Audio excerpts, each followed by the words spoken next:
Well, here's a SD40T-2 in front with an SD45T-2 behind it.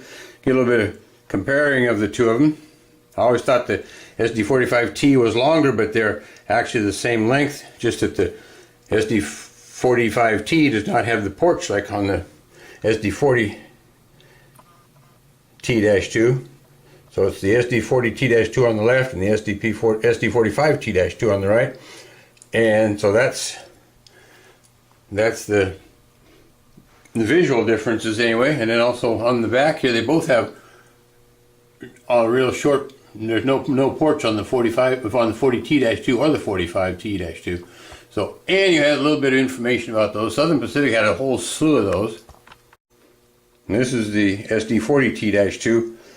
Rio Grande was the other railroad that bought the SD40T-2, but they did not buy the SD45T-2. The main difference in them is, to be able to tell them apart, of course, is the lack of porches on the 45T-2, but the other thing is right here is in the radiator section, there's only two doors with the white dots on them for the two fans that go there, where on the 45T-2 there's three fans with three doors with the white dots on them. So that's kind of the easiest way to tell them. And of course, there's no front porch on the 45T.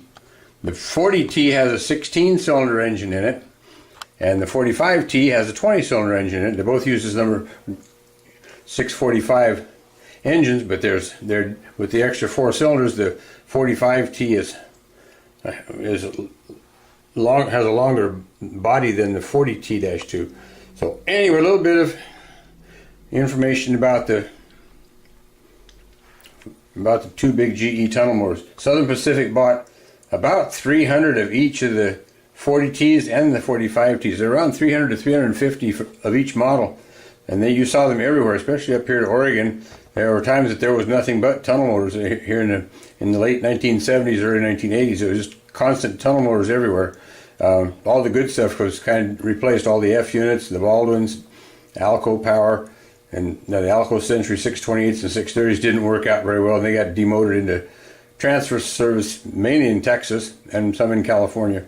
But yeah, Alcos up here were very, very, very rare, as were the EMDs. Only once in a great. Also, the GEs were very, very rare. Not the everything was EMD. So anyway, just a little bit of idea about, or information about what SP had in real life. Of course, the SP is long gone now, so it's all part of the Yellow Peril.